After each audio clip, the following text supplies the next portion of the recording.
हिंदवी स्वराज्याचे संस्थापक छत्रपती शिवाजी महाराजांना मानाचा मुजरा, त्याचप्रमाणे व्यासपीठावर उपस्थित आमचे मित्र आणि वसईचे प्रश्न आणि हे प्रश्न सुटावेत अशी तीव्र इच्छा असलेले आपण सर्व मित्रांनो, विकासाच्या नावाखाली एखाद्या निसर्ग सुंदर प्रदेशाची वाट कशी लावायची याचं ज्वलंत उदाहरण म्हणजे आपली वसई विरार.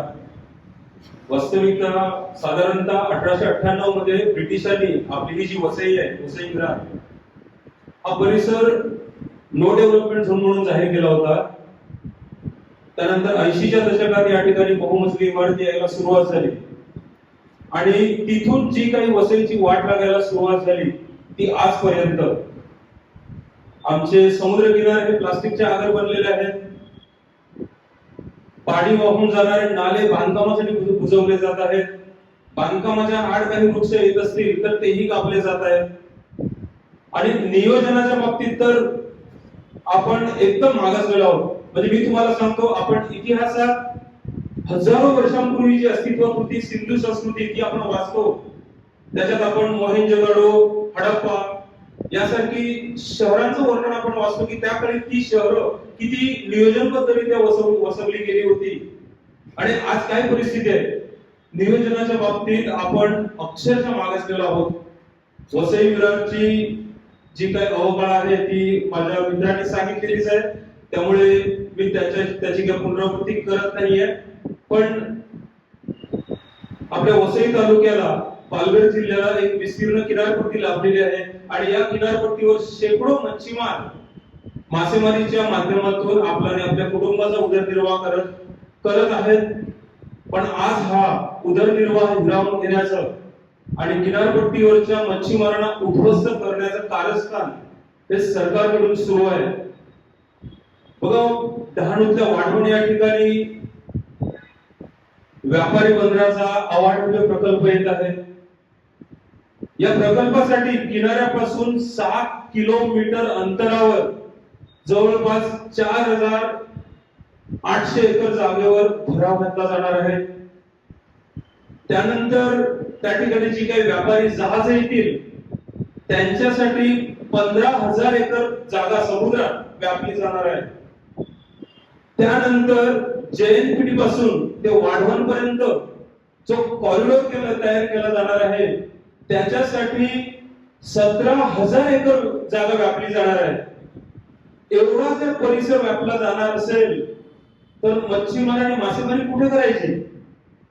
मित्रांनो, ज्या ठिकाणी भराव घातला जाणार आहे त्या ठिकाणचं जे समुद्रातलं आतलं वातावरण आहे त्या ठिकाणी समुद्री प्रवाळ आहे, खडकाळ जागा आहे आणि ते क्षेत्र मत्स्यबीजाच्या प्रजोत्पादनासाठी अतिशय अनुकूल असं ते क्षेत्र आहे.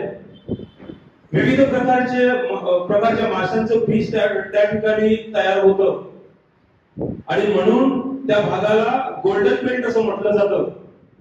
आणि त्या भागात फक्त डहाणू किंवा सातपाटी इथलेच मच्छीमार येत नाहीत, तर आपल्या मुंबईच्या कप परेड पासून ते अगदी डहाणू झाईपर्यंतच्या बोटी त्या ठिकाणी मासे मारले जातात. अनेक वेळा आपल्या कोकणातले सिंधुदुर्ग किंवा रत्नागिरी या ठिकाणच्या बोटी देखील त्या ठिकाणी मासेमारीसाठी येतात. आणि वाढवण बंदर झाल्यानंतर हे संपूर्ण फिशिंग ग्राउंड उद्ध्वस्त होणार आहे. मग कोकणातील मच्छीमार आणि कप परेड पासून ते डहाणू झाईपर्यंतच्या मच्छीमारांनी मासेमारी कुठे करायची? मित्रांनो, सरकार सांगतं मच्छीमारांचं काही नुकसान होणार नाहीये. मच्छीमारांना उलट रोजगार म्हणजे किती 10 लाख, 12 लाख, 15 लाख असे रोजगार तयार होतील असं स्वतः मुख्यमंत्री सांगतायत. मित्रांनो, केंद्र सरकारचा जो पर्यावरण विभाग आहे त्याने टर्म्स ऑफ रेफरन्स जाहीर केलेले आहेत. त्याच्यामध्ये स्पष्टपणे म्हटलेलं आहे की वाढवण बंदराच्या निर्मितीतून कायम स्वरूपाचे फक्त 1000 रोजगार उपलब्ध होतील आणि कंत्राटी स्वरूपाचे फक्त 6000 रोजगार उपलब्ध होतील. म्हणजे लाखांचे आकडे कशाच्या आधारावर फेकले जातात? हे लाखो रोजगार कुठल्याही शासकीय दस्तऐवजामध्ये नाहीये. सरकार अक्षरशः थापा मारते.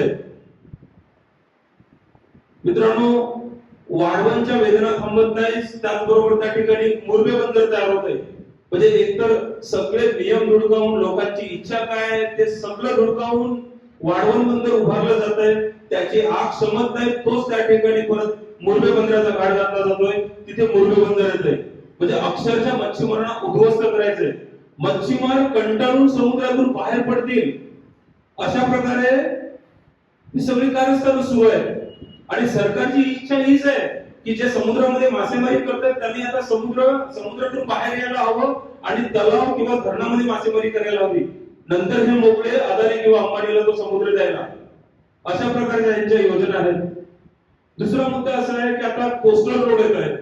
अगदी मरीन ड्राईव्ह पासून ते आपल्या वाढवण पर्यंत कोस्टल रोड येतोय. तो टप्प्याटप्प्याने येतोय.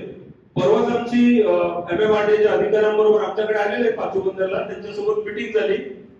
तो टप्पा होता उत्तन पासून ते आपल्या वसई पर्यंतचा म्हणजे विरार पर्यंतचा कोस्टल रोड. वास्तविकता या टप्प्याची आमची मिटिंग गेल्या एप्रिल महिन्यात MMRDAच्या बँड्रा कार्यालयात झालेली. त्या ठिकाणी आम्ही आमचे आक्षेप मांडलेले. म्हणजे वसई तालुक्यातून आणि मुंबईतले देखील मच्छीमार होते. सर्वांनी संयुक्तपणे त्या ठिकाणी आक्षेप मांडलेले. आम्ही आमच्या काही व्यथाही सांगितलेल्या की तुमचा प्रोजेक्ट रिपोर्ट नाहीये, पर्यावरणावर या प्रोजेक्टचा काय परिणाम होईल त्याचा कुठलाच अहवाल तुमच्याकडे नाहीये. त्यानंतर त्यांनी सांगितलं की आम्ही सगळ्या प्रकारचे अहवाल तयार करून तुम्हाला देतो.